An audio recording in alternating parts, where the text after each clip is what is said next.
और उसके बाद आप अपने अगर प्रवक्ताओं को उनके खिलाफ लगाते हैं तो आप कैसे उम्मीद कर रहे हैं कि भारतीय जनता पार्टी हमको राज्यपाल बना दे, आयोग का अध्यक्ष बना दे। आदरणीय पशुपति कुमार पारस जी भी इस कैबिनेट में काम किए हैं। तो जब आप कैबिनेट में थे मंत्री के रूप में तो बहुत अच्छे प्रधानमंत्री जी लगते थे, अब आपको अच्छे नहीं लग रहे हैं, तभी ना आप अपने लोगों को इशारा कर रहे हैं कि आप अमित शाह जी का विरोध बात है। और ये कहीं से स्वीकार योग्य नहीं है हमारे जैसे प्रवक्ता के लिए। देखिए, मैं पद के लिए कभी अपना विचार नहीं बदला, बिल्कुल इसके लिए सर कटाना हमको मंजूर है। पशुपति कुमार पारस जी जो भी बयान दे रहे हैं वो समझ से परे, और जिस सलाहकार के ऊपर ये डिपेंड है वो इनको गलत सलाह दे रहे हैं। अब देखिए, चिराग पासवान जी संघर्ष से तब और पूरे बिहार के जिला में अपने कार्यकर्ता बनाकर अपने आप को आज दिया कि एनडीए को सीट देती है, पांचों जीतते हैं। आपने अमित शाह के पक्ष में क्यों बोला? आपने नरेंद्र मोदी के पक्ष में क्यों बोला? आपने भारतीय जनता पार्टी के पक्ष में क्यों बोला? हंसना और गाल फुलाना एक साथ नहीं चले। देश के गृह मंत्री अमित शाह ने बाबा साहब भीमराव अम्बेडकर को लेकर सदन में जो कुछ भी कहा, जिसके बाद राजनीतिक तौर पर उनका विरोध होने लगा।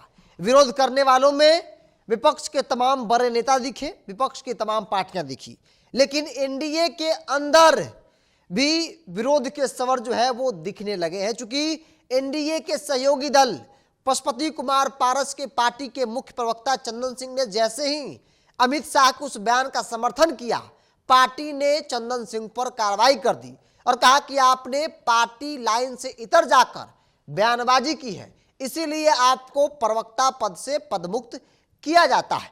मेरे साथ आज चंदन सिंह है। कार्रवाई हो गई, इस कार्रवाई को कैसे देखते हैं भाई? नुकसान तो हो गया अमित शाह के लिए, आपने बयान दिया, अमित शाह को सही बताया, पशुपति कुमार पारस ने कार्रवाई कर दी, तो लगता है कि आपकी पार्टी जो पूर्व की पार्टी रही आपकी, वो अब एनडीए में नहीं है। देखिए, हमारे नेता पशुपति कुमार पारस जी बार बार एक स्लोगन बोलते हैं और आप लोगों के बीच में तो अक्सर बोलते हैं कि हंसना और गाल फुलाना एक साथ नहीं चलेगा। माननीय पशुपति कुमार पारस जी कहते हैं कि हम एनडीए का हिस्सा हैं और उसके बाद अपने ही प्रवक्ता को पदमुक्त कर देते हैं कि आपने अमित शाह के पक्ष में क्यों बोला, आपने नरेंद्र मोदी के पक्ष में क्यों बोला, आपने भारतीय जनता पार्टी के पक्ष में क्यों बोला। इसलिए देख नहीं रहे हैं कि हमारे दलित सेना इसका विरोध कर रही है, पूरे देश भर में दलित आक्रोशित है। अमित शाह इस तरीके से सदन में बाबा साहेब का अपमान कर दिए। इसीलिए मैंने कहा कि हंसना और गाल फुलाना दोनों एक साथ नहीं चलेगा। इसी सरकार ने हमारे संस्थापक पद्म भूषण स्वर्गीय रामविलास पासवान जी को पद्म भूषण से सम्मानित किया, और यही वो सरकार है कि बाबा साहेब से जुड़ी हुई जितनी भी जगह है, स्थल है, सबका विकास और उसको विश्व मानचित्र पर लाने का काम किया। यही वो सरकार है जो बाबा साहेब को भारत रत्न देने का काम किया।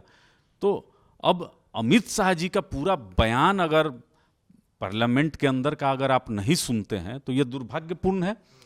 और उसके बाद आप अपने अगर प्रवक्ताओं को उनके खिलाफ लगाते हैं तो आप कैसे उम्मीद कर रहे हैं कि भारतीय जनता पार्टी हमको राज्यपाल बना दे, आयोग का अध्यक्ष बना दे? ये उम्मीद तब तो फिर नहीं रखना चाहिए था। आप एक तरफ देखा जाए तो आपका जो बयान था, आपके पार्टी के दूसरे तीसरे प्रवक्ता नेताओं का जो बयान था, वो बिल्कुल अंतर था। आपको नहीं लगता कि ये एक रीजन था कि पार्टी लाइन से वाकई में आप इधर चले गए थे? नहीं, देखिए, जब आप कह रहे हैं, आपके सर्वोच्च नेता कह रहे हैं, आपके प्रदेश अध्यक्ष कह रहे हैं कि आप भारतीय जनता पार्टी के साथ में हैं, तब तो लाइन यही बनती है। लेकिन आपने कभी स्पष्ट नहीं किया। अभी पिछले दिनों 2 दिवसीय बैठक हुई, उस बैठक में जो भी सार निकला, क्या आपने मीडिया के सामने आकर कहा कि हमारे कार्यकर्ताओं का ये राय है, हम इसके अनुसार में चलेंगे? आपने कहा कि नहीं, अब खगड़िया में बताएंगे, सहरबन्नी में बताएंगे। वहां जाकर आप कह रहे हैं कि नहीं, कोई शुभ दिन देखेंगे, अब 14 तारीख के बाद बताएंगे, कार्य समिति का बैठक करेंगे।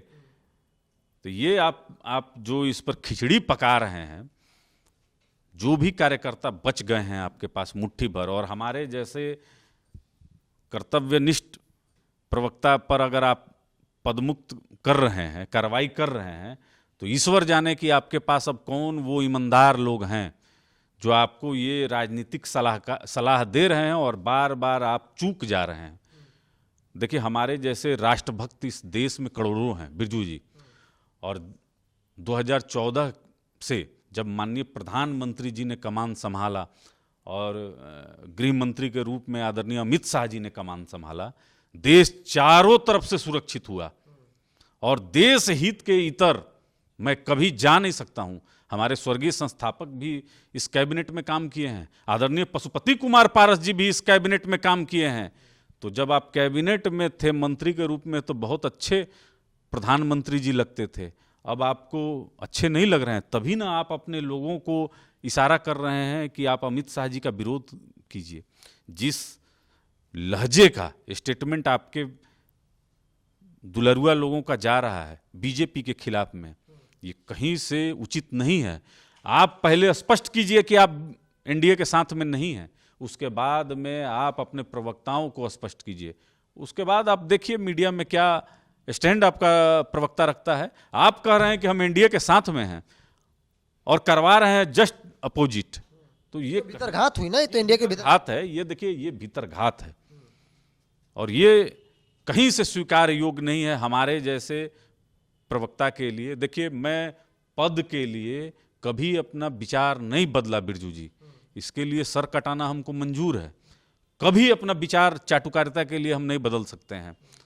तो पारस जी को मैं आज भी सम्मान करता हूं, हमारे अभिभावक तुल्य हैं, बहुत रिस्पेक्ट है, लेकिन अब उम्र के जिस पड़ाव में वो हैं, अब राजनीति में सही निर्णय नहीं ले पा रहे हैं। उन्होंने हमारे पदमुक्त में एक कारण दिया है, अब दफ्तर भी नहीं जाते हैं, दफ्तर भी नहीं जाते हैं। अब बताइए कि जिस पार्टी का प्रदेश अध्यक्ष आदरणीय प्रिंस राज पासवान जी, मैं बड़ा सम्मान करता हूं, मैं व्यक्तिगत रूप से बहुत उनसे अच्छे संबंध हमारे हैं, लेकिन कितने दिन प्रिंस राज पासवान जी आते हैं? दिखते भी नहीं दफ्तर। ये सभी आप लोग के कैमरे गवाह हैं, कई बार आप लोग फोन तक, यहाँ तक हम लोग फोन भी करते हैं तो वो नहीं उठाते हैं।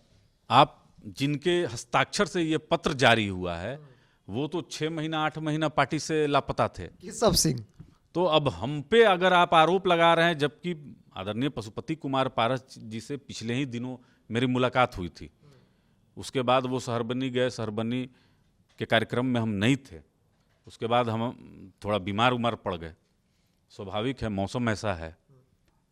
तो अगर इस हम पे अगर कोई आरोप लगा रहा है तो उसको अपने गिरेबान में झांक कर देखना चाहिए कि हमारी ईमानदारी और निष्ठा पर अगर कोई प्रश्न उठाए तो अब विनाश काले विपरीत बुद्धि। आप भारतीय जनता पार्टी से उम्मीद कर रहे हैं कि हमको राज्यसभा या राज्यपाल या किसी आयोग का चेयरमैन बनाया जाए, और साथ में अपने जो सामाजिक संगठन आप कहते हैं दलित सेना, जिसको स्वर्गीय रामविलास पासवान जी स्थापित किए थे, उससे आप अमित शाह जी का विरोध करने का प्रवक्ता विरोध कर रहा है, पार्टी प्रवक्ता भी तो हाँ, दलित सेना का राष्ट्रीय प्रवक्ता विरोध कर रहा है। हाथ काट लेने का, उंगली काट लेने का, और क्या मतलब कि ये सड़क छाप भाषा। तो मैं आदरणीय पशुपति कुमार पारस जी से आपके माध्यम से आग्रह करूंगा कि अपनी स्थिति को स्पष्ट करनी चाहिए, वो सबके लिए उचित होगा। नहीं, भीतरघात की चर्चा भी हो रही है आप लोग की तरफ से। आपके नेता, जिन्हें आज भी आप नेता मानते हैं, पशुपति कुमार पारस, वो चिराग पासवान पर आरोप लगा रहे थे कि वो एनडीए के अंदर भीतरघात कर रहा है। लगता नहीं कि वो आरोप और ये तस्वीरें आप खुद दिख रहे हैं कि पशुपति कुमार पारस की पार्टी भीतरघात कर रही है एनडीए के अंदर? पशुपति कुमार पारस जी जो भी बयान दे रहे हैं वो समझ से परे है, और जिस सलाहकार के ऊपर ये डिपेंड है वो इनको गलत सलाह दे रहा है। अब देखिए, चिराग पासवान जी संघर्ष से तप कर और पूरे बिहार के 38 जिला में घूमकर अपने खुद के कार्यकर्ता को बनाकर अपने आप को आज यहाँ तक स्थापित किया कि एनडीए उनको सीट देती है, 5 सीट, और 5 में 5 जीतते हैं, और केंद्र में आज के समय में मंत्री हैं, उसके बदौलत उनको पार्टी दफ्तर भी मिला। तो डिजर्व जो करता है उसको वो चीज़ मिलता है। आप सिर्फ अगर भूंजा फाँकिएगा, बैठ के भूंजा पार्टी कीजिएगा और कहीं किसी जिला में नहीं जाइएगा तो कहाँ से आपके कार्यकर्ता कब तक रहेंगे, कब तक आपका साथ देंगे? आपको ग्राउंड पे उतरकर पक्ष में या विपक्ष में आपको काम करना पड़ेगा। स्टैंड लेना हो राजनीति में। आप बताइए, आप लोग कैमरे गवाह हैं, पिछली बार राष्ट्रीय लोक जनशक्ति पार्टी कब धरने पे बैठी थी, कब किसके पक्ष में सड़क पर उतरकर आंदोलन की है? सिर्फ बयान देने से तो पार्टी नहीं चलेगी। एक अंतिम सवाल लेते हैं आपसे। आप अब तो आपको व्यक्तिगत तौर पर नुकसान माना जाए कि भाई हुआ है, बड़ी कार्रवाई हुई है, मुख्य प्रवक्ता थे, अब कुछ नहीं है पार्टी में, अब कहाँ का रास्ता होगा? क्योंकि भाजपा के लिए अपने आप को तो बलि आपने दे दिया, तो क्या भाजपा जाना है या फिर वापसी करनी है चिराग पासवान की पार्टी में? देखिए, प्रवक्ता का पद तो माननीय प्रधानमंत्री जी और आदरणीय गृह मंत्री जी के लिए ये हजारों ऐसा पद को कुर्बान कर देंगे। जब बात आ जाएगी देश हित की और बिहार हित की, तब फिर कहीं कोई कॉम्प्रोमाइज के लिए जगह नहीं है। स्वर्गीय रामविलास पासवान जी माननीय प्रधानमंत्री जी के साथ काम किए हैं और जो रास्ता दिखाए हैं, तो भले कोई इस रास्ते से भटक जाए, मैंने पार्टी के लाइन को मैंने नहीं छोड़ा है। अब अगर कोई अपना लाइन ही बदल ले और बदल कर अवगत ना कराए अपने प्रवक्ताओं को कि नहीं भैया अब हम लोग बीजेपी का साथ छोड़ चुके हैं ऑफिशियली, अब हम इंडिया गठबंधन के लिए काम करेंगे, अब हम नरेंद्र मोदी के विरोध में काम करेंगे, तो आपको जानकारी देनी चाहिए। जरा सा भी अफसोस नहीं है बिरजू जी, राष्ट्रीय लोक जनशक्ति पार्टी ने मुझे पदमुक्त कर कर मुझ पर एहसान किया है।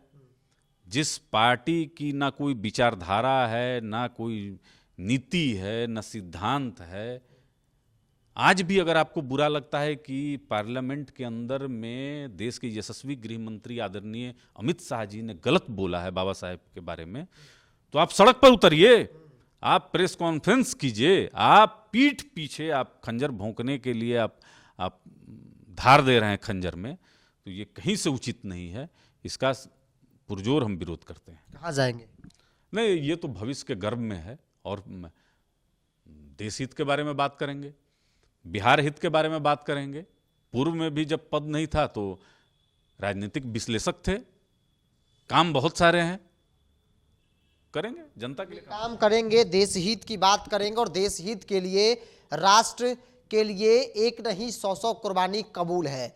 पशुपति कुमार पारस ने बस इसलिए कार्रवाई कर दिया क्योंकि चंदन सिंह एनडीए का समर्थन करती है, जो एनडीए इसलिए क्योंकि बहुमत उधर है, और भारतीय जनता पार्टी अमित शाह ने जो कुछ भी कहा उस बयान का समर्थन किया, इसलिए किया क्योंकि इनको लगता था कि भाई इनकी पार्टी एनडीए में है और ऐसे में अमित शाह ने कुछ गलत नहीं कहा है, और इतना कहना इनको महंगा पड़ गया। पशुपति कुमार पारस ने बड़ी कार्रवाई कर दी और इस कार्रवाई के साथ अब पर्दा भी उठ गया कि पशुपति कुमार पारस एनडीए में नहीं है, एनडीए में रहकर भाजपा के खिलाफ साजिश कर रहे थे, जिस पर पर्दा पूरी तरीके से उठ चुका है। बहरहाल इस पूरी रिपोर्ट में इतना ही। आप भी अपनी राय को कमेंट्स बॉक्स में रख लीजिए।